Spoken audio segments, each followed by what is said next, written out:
Hey, what's going on YouTube? This is Kevin and Makael. We are back with a new video. I hope you guys had a great weekend. I had a real quiet weekend until Sunday morning. Sunday, I went to Makael's church for Friends and Family Day. We're going to get into that in a second. But before we start this video, please make sure you start this video off clicking the thumbs up button. We're going for at least 2,000 likes on this video. So if you're watching on your phone, if you're watching on your iPad or your other mobile device, or on your Xbox or your PlayStation or your Wii, if you still have one, click that like button. We're going for 2,000 likes. Also leave your comments down below. The Blackout Weekend is July 15th through the 17th. Please, I hope you have already started your summer travel plans. If you would like to attend the Blackout, it's $25. You can pay via PayPal to sweetandgreetc@gmail.com, or you can pay at the door. The link is inside the more info box. More information is inside the more information box.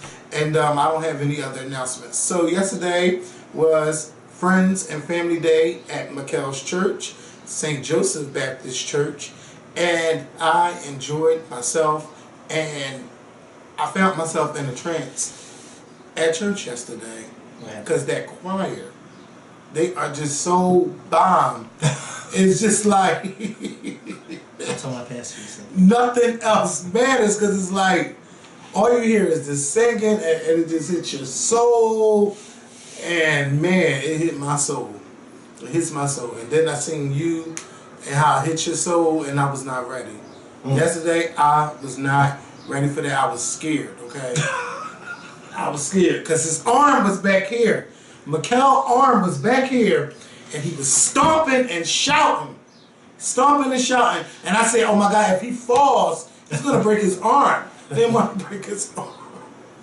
But he got it together after a minute or so. He got it together, and you know, his pastor preached yesterday about how Jesus is love and how we should love one another just as Jesus does.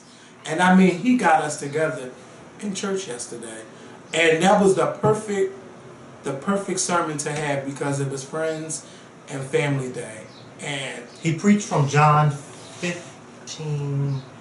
I think it was John 15:12. Yes. Yeah. Let me make sure, because it was John 15:12 and 12 through, I think it was 12 through 13, and that was our Friends and Family Day, our theme and our scripture for the day. So he preached from that. Then we had a second service.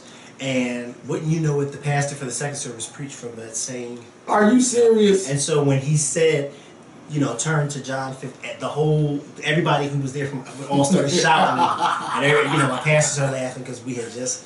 But it was good. Like from the same. It's always interesting when you hear two different pastors preach from something, but they both give. But I mean, the second pastor was just as good. It was. First of all, it was packed. Yes, it was. It was packed. Okay. And there were so many people who watched us who showed up.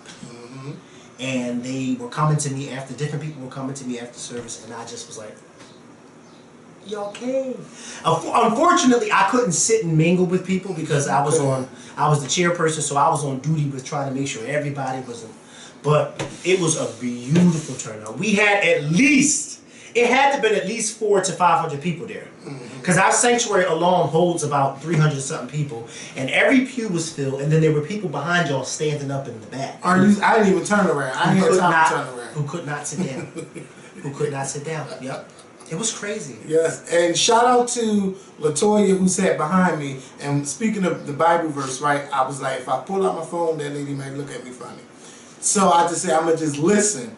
And she was like, no, get this Bible. And I was like, damn. Okay. Well, I got my Bible on my phone. Then I didn't pull it out. And then Latoya was like, here go the verse. Because I didn't even remember what he said. I was just listening. It was, but, you know, I enjoyed it. So shout out to Latoya and shout out to Deanna. Deanna came from I'm making up Cleveland. She came from Ohio. She said she drove from Ohio to come to service. Family and friends. And she said she had to make it right back, so she couldn't stay for the dinner. And the dinner was good. Okay, I won a second plate, but the first lady made sure I didn't. But I'm gonna get. Well, we had to make sure because we had so many people. We had to make sure that everybody was able to eat. And of course, members. Our rule was members don't eat until all of the guests eat. That was our rule. So we had to make sure all the guests eat. And it's not, so there were a few members that I had to go and say, you ain't supposed to be sitting there, get out. You had to. The only members that were allowed to eat were the mothers. That was it. Everybody else had to stand up and wait until all the guests, because it's proper. When you have stuff at your home, you want to make sure your guests are entertained. So if I went around and I saw a member sitting down, I would kindly go over to them and say, you're not supposed to. And then our pastor even announced it. Members are supposed to be sitting down. It's for our guests. Right before it was time to go, he let it be known. Yes. So when I saw a few members being disobedient, I went over to them and told them. I would have cursed you out my head. Well, I know some of them wanted to, but then they couldn't because they were on the spot. And like I said to many of them, you heard Pastor say, because you were in there when he said it. But yeah, we had a great time. So hopefully next year, if you're able to come, please come, because it was. People were coming up to me because I was a chairperson. People were coming up to me left and right and was just like, "Oh my God, I can't believe you actually pulled this off." And I was like, "Oh my God!" And then our organist, Mr. Leonard, who's been at our church for over 50 years, he pulled me to the side after the second service and said, "I am so happy that it was you that did this and nobody else." And I was just like, he was like, "I'm just so proud of you." And I was like, "Thank you so much, Mr. Leonard." And one thing I noticed, somebody really took the time to take all of those obituaries and put them in alphabetical order. My pastor's sister. My pastor's sister Connie. Gracious. Yes. She did it. She's designed that whole memorial area. She did that 2 years ago for our 90th anniversary. And so it was only supposed to be up there for the 90th anniversary. And then we were supposed to take it down. But then my pastor was like, no, we're not going to take it down because that's our church history. And then we had a wedding come one day, and you know how big my sanctuary is. Well, they wanted us to take that stuff down. Okay. But I thought it was quite rude because one of the bridesmaids said, "Don't nobody want to be looking at no dead people while we walking down." Yeah, see, she ain't had to say all of that. But she did. But she did. And one of the ministers who had recommended them said, "Well, this is a part of our church. So when you rent out our church, you rent this too, because this is our church history, and we're not going to take this down." But it's a beautiful memorial. It's about 3 or 4 tables, long tables, and it's a beautiful memorial, and it has obituaries all lined up of all of our past members who have gone on to glory. It's like in memorial to all of them, and then it's different sections where you have our church history over 92 years, but you have some rude people and some ignorant people and some people that just ain't used to being in church. So, you got a lot of ghetto people who ain't used to being in church, but yet they want to get married and have their funeral at the church. But that's the only time they step foot in the church, is when they get married or somebody's funeral. So they don't know how to act when they're in the church. They don't know certain things you say and you don't say. Like I would never go to somebody's church and say, "Oh, can you take that down?" I probably wouldn't look at it. I don't know. But if they could move the table, I think. But when they were coming in, they weren't coming in from that far back. They were coming in from where the pew started. And you see what I'm saying? Yeah. But yet they wanted that to be. Why? You're not even coming in. But either way, it's just you don't think, like you always say. There's things that you say and there's things that you don't say. And you don't walk into somebody's house and say, "Can you take this down because I don't like it?" Yeah, no, you don't do that. You're not. Well, if you would like to worship at St. Joseph Baptist Church, service starts at 11 a.m. on Sundays and is located at 54th and Vine Streets. And church is inside the main sanctuary. And I had me a good shot. Yes, you did. Are you okay? Because you were loud. I'm always okay. Because shouting ain't the bad thing. It's I know, but I'm saying because I know sometimes you lose your voice. Yeah, well, it was a beautiful thing because it just hit me like, just thinking like all of this is just finally, it was just, it was a beautiful moment. And I thought I had broke my glasses after everything had calmed down, but Anitra said, "No, I took them off your face." I didn't even realize she had taken them off my face. It was just like, oh my God. He's starting up. It was, that arm up behind that back. I'll never forget it. So, today is May 16, 2016. Today is the 50th birthday of my girl, Janet freaking Jackson. Janet, Davita Joe Jackson, Dunk, Booty, you know, we could go on and on and on. It's my girl's birthday. I'm so happy for Janet. It's still Happy birthday. Yes. To Come on, sing it. That's the best you could do? That's what I'm only gonna do. Okay. Well, happy birthday. That's all I'm gonna give Janet to because I can't sing. But I'm just really happy for my girl. She's 50 years old today. She has done so much in the entertainment industry, TV shows, movies, music, and, you know, hopefully she confirms that she's going to be a mother. And we've seen some memes on her Instagram with the baby with the pacifier in her mouth. So I'm thinking that, you know, Janet is really pregnant, but, you know, something. Don't say nobody. Don't say a surrogate is carrying. I don't want to believe it in that way. I want to believe that. But I mean, but it's her eggs, right? Yeah. But I just want to believe that Janet is carrying. At 50, right? At 50 years old, because that would be like, who does that? Nobody. Yeah. So you know, I will be really, really happy. My girl. I will be really, really happy for her that she actually did it because. I know, first of all, when you're over 35, it's a high-risk pregnancy. But to be 50 years old, to carry your own child, to deliver that child, and then, you know, got to get bounced back because you're going on tour in 2017, I would love to see that. Because then that could be inspiration to these other young girls. Because, I mean, Janet has blazed the trail for so many others to follow. For them to wait to get pregnant at 50? No, but I'm just saying... She has blazed the trail for them, and you know people might be like, "If Janet could do it at 50, bitch, I can do it." I don't think people are going to necessarily say that because I don't want them to go just like. Am I going to listen to Janet or am I going to listen to my doctor? Well, listen to both. I mean, no, listen to your doctor, right? But you can also get inspiration from saying, "Well, like, well, damn it, I can do it. If he can do it, I can." But I don't think anybody wants to willingly get pregnant at 50. No. At 50, you're like 10 years away from retirement. But I know. But if you've always wanted to be a mother and you still can produce and you really want to do that, then I say go for it. I wouldn't say that because that is a high risk, and I think that many of the Janet fans have this thing where, oh, well, Janet did it, yeah, but that doesn't mean everybody can do it. But that's why you just like when Halle Berry did it, I was a little skeptical when she did it, even though she was in her 40s, because you know anything after 35, you're considered, you know. Hey, my mom actually died on the table having me. So you already know the risk that it is because when your mom was pregnant with you, there was some high risk. Because how old was she? 39. 39 years old. It's high risk. It is, and I wouldn't necessarily tell somebody, suggest that. I'm not telling. Well, no. if you consult with your doctor, doctors are way different than what it was back when I was born. Doctors are well advanced, and they should be able to know if you can carry or they recommend somebody else carry for you. Like I know that Angela Bassett had someone carry her twins for her, right? Because she couldn't carry, she couldn't do that.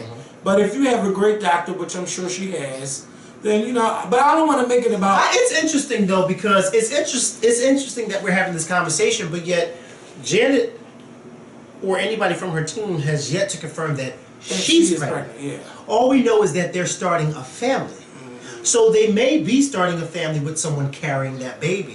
Why someone would be carrying that baby? Because of her age. Yeah. And there's nothing wrong with that. I don't think it's anything wrong. If you are at 50 and you want to start a family, I would probably suggest that you either go two ways, adoption or a surrogate. Because that's so much risk, not just for you, but for your baby. You have autism. You know, you have Down syndrome. You have death. Either one of you could die. So that's not, you know, I wouldn't necessarily say, well, Janet Jackson did it, so that's something that I should try. No, because we don't even know if Janet is actually doing it. Well, I can't speak. Because the only thing we've seen from her is, hi, I'm not going to tour anymore. I can't speak on the autism and Down syndrome if you're from a high risk pregnancy. I don't know those factors. But just in itself, if she's pregnant or if someone is carrying for her, whatever the case may be, I am really, really happy for her. Yeah, I'm happy because that she's having her music.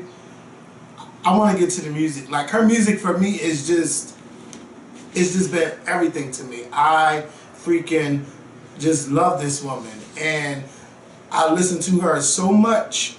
like as a teenager, it helped me through so much growing up, and it still just, it takes me to that place when I was younger. And then I would watch the videos all the time. I would watch her Velvet Rope tour all the time after taping it on HBO. It's just that, man, this woman means a whole lot to me, and I'll never forget that phone call that she called me. You know, I was just like, oh my God. She said, hi, Kevin. Don't do it. I was just like, if I never get a chance to meet you, I must tell you how important the Velvet Rope album is to me, and it is a very important album to me. She was just very happy to hear that. What would she say? I don't remember exact, because I was in a, all I remember is what I had to say to her. And you don't remember what she said? I know she said, that's so sweet, thank you so much. And I told her about how I can imagine how her face I was nervous. I was nervous when when she signed my book. I couldn't even say, Janet, I love you. Right? Yeah, remember I went to the book signing, and then the tour was that night. That was my first. And what she said? That was my first tour. I just told her how much of a good time I had. I know I talked about that, because this is me and this is the stage. Like, oh my God, it just don't get no closer than that.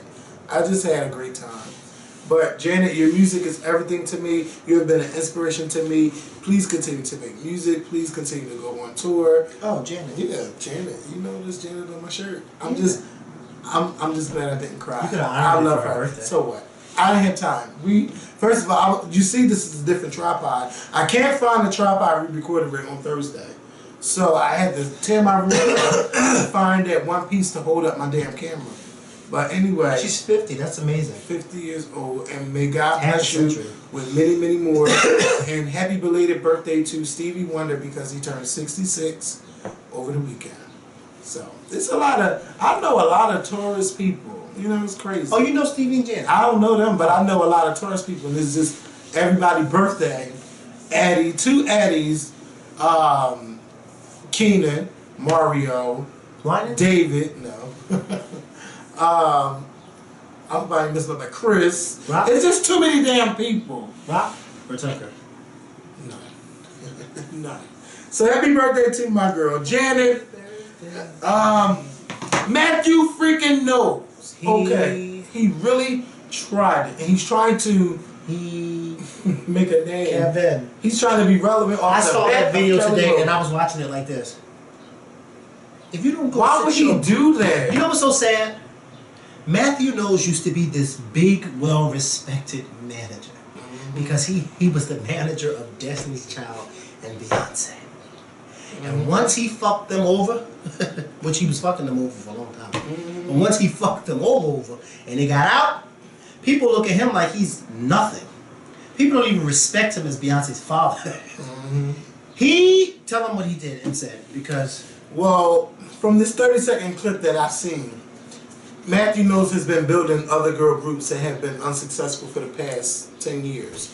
And a girl group in 2016. Yes. So he's going for a new girl group, and he wants them to compete against the group that Kelly Rowland picks. And he wants to see who sings better, who dances better, and of course he's better because he's the teacher and she's the student. And that's not coming from Kevin. Yeah. That's what he said in the video. And what Mathew Knowles really needs to understand, that the student also becomes the teacher. And because she has been taught so many things by you and by other people and by her bandmates and her experiences with being in a group, she can teach other people those things that you cannot teach. You cannot teach camaraderie. And I can't picture Mathew Knowles teaching them how to harmonize. Kelly Rowland has been through so much, like she's been doing this shit since she was a kid.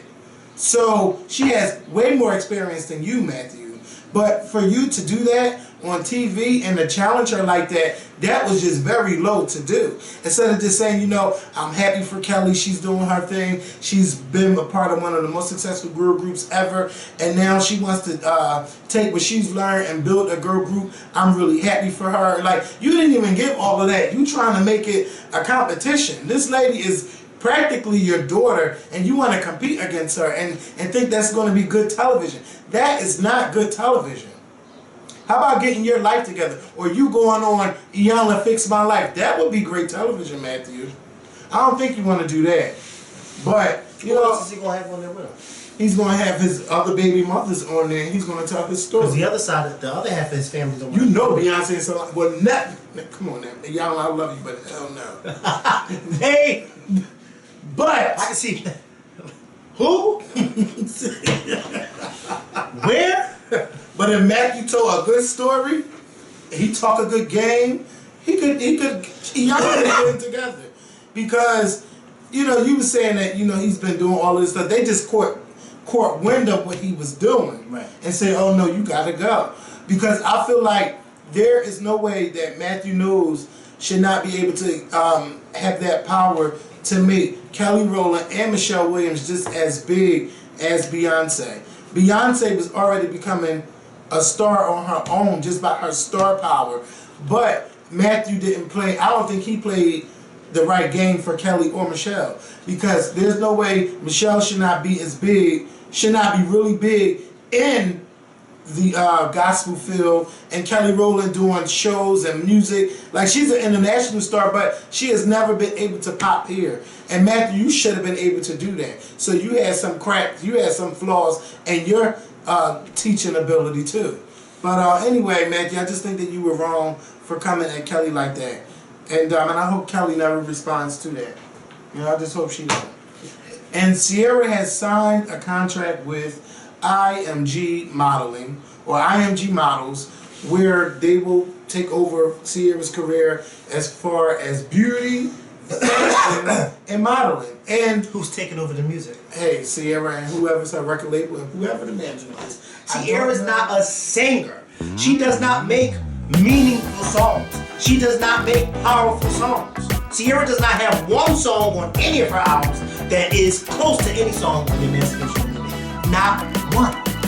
All of that, all what he just said is coming from a person who has never bought an album from Sierra. You don't have to. No. Wait a minute. Pause.